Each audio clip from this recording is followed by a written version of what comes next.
السلام علیکم ورحمۃ اللہ وبرکاتہ۔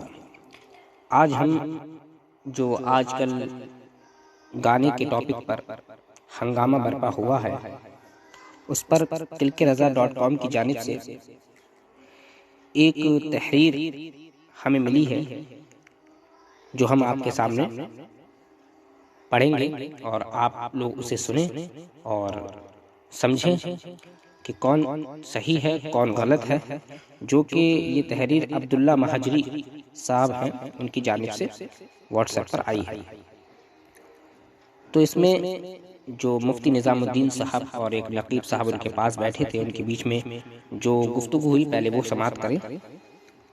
نقیب صاحب سوال کرتے ہیں مفتی نظام الدین صاحب سے، وہ کہتی ہیں کہ میرے شوہر حرام گانے سنتے ہیں، کیا اس کی وجہ سے ہمارے ایمان پر اثر پڑتا ہے؟ کیا اس سے کفر ہوتا ہے؟ کیا اس سے ہمارا نکاح ٹوٹتا ہے؟ تو مفتی اشرفیہ صاحب یعنی مفتی نظام الدین صاحب جواب دیتے ہیں، وہ گانا کتنا زیادہ اثر کرے گا آپ پر، آپ کے نکاح پر، یہ ہم بعد میں بتائیں گے۔ پہلے یہ سمجھیں کہ آپ نے جو سوال کیا ہے وہ گانا کفر ہے، حرام ہے، گناہ ہے، کیا ہے؟ تو یہ گانے کا مضمون پر موقوف ہے۔ گانے کا مضمون کیا ہے؟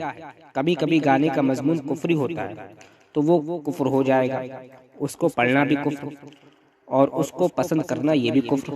کبھی کبھی گانے کا مضمون حرام اور گناہ ہوتا ہے تو اس کو پڑھنا بھی حرام و گناہ اور اس کو پسندیدگی کے ساتھ سننا بھی حرام و گناہ۔ اور کبھی کبھی گانے کا مضمون صرف دل کی تفریح اور بہلاوے کے لیے ہوتا ہے، مباح ہوتا ہے، اس میں نہ تو کفر و شرک کا کوئی مضمون ہوتا ہے اور نہ ہی حرام و گناہ کا کوئی مضمون ہوتا ہے، تو اس کو پڑھنا سننا یہ مباح ہے۔ یہ تین درجے ہیں۔ تو اگر وہ گانا ایسا ہے کہ اس کا مضمون مباح ہو تو اس کا سننا مباح ہے، اس سے آپ کے نکاح پر کوئی اثر نہیں پڑے گا۔ تو پاس بیٹھے نقیب صاحب تعجب میں کہتے، اچھا حضرت یہ مباح نہیں سمجھا مجھے؟ تو مفتی اشرفیہ صاحب کہتے ہیں، اچھا مباح کا مطلب جس کا سننا جائز و درست ہو۔ نقیب، اچھا کوئی حرج نہیں؟ مفتی اشرفیہ صاحب، ہاں اس میں کوئی حرج نہیں ہے۔ نقیب، جی۔ تو مفتی اشرفیہ یعنی مفتی نظام الدین صاحب کہتے ہیں، اب ہم شاعر نہیں ہیں اور شاعروں سے کوئی ربط و ضبط بھی نہیں ہے، ورنہ ہم کچھ اشعار سناتے اور سنا کر بتاتے۔ آپ اگر بھیج دیں گے کہ آپ کے شوہر کون کون سے گانے اور کون کون سے اشعار پڑھتے ہیں تو ہم ہر شعر کا اور ہر گانے کا حکم بتا دیں گے۔ آپ نے مفتی نظام الدین اور نقیب کے درمیان جو بات ہوئی وہ آپ نے سنی بھی ہوگی، ہمارے چینل پر بھی اتنی آڈیو پڑی ہے، آپ دیکھ سکتے ہیں دوسری ویڈیوز پر۔ تو آگے اس کا جواب دیتے ہوئے صاحب تحریر فرماتے ہیں، درج والا سوال و جواب مجھے ایک آڈیو میں سننے کو ملا۔ اس کو سننے کے بعد یہ بات تو بالکل واضح ہے کہ آپ سے سوال سمجھنے میں چوک ہو گئی ہے، کیونکہ سوال یہ نہیں تھا کہ گانا کفر ہے یا حرام ہے یا گناہ ہے جیسا کہ آپ فرماتے ہیں۔ پہلے یہ سمجھیے کہ آپ نے جو سوال کیا کہ وہ گانا کفر ہے، حرام ہے، گناہ ہے، کیا ہے، جبکہ سوال یہ تھا میرے شوہر حرام گانے سنتے ہیں، کیا اس کی وجہ سے ہمارے ایمان پر اثر پڑتا ہے؟ کیا اس سے کفر ہوتا ہے؟ کیا اس سے ہمارا نکاح ٹوٹتا ہے؟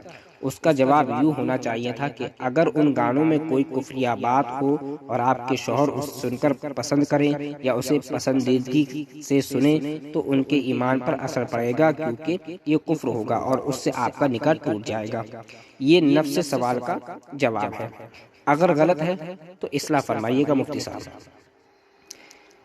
اتنے جواب سے آپ بری ذمہ ہو جاتے ہیں، لیکن اگر اس کے ساتھ کچھ اس طرح کے ترہیبی جملے بھی ارشاد فرما دیتے کہ آپ کے شوہر پر لازم ہے کہ وہ گانا سننے سے جتنا جلد ہو توبہ کریں تاکہ حرام سے بھی بچیں اور کفر تک پہنچنے سے بھی دور رہیں وغیرہ وغیرہ، تو یہ مزید خیر خواہی اسلام و مسلمین ہوتا۔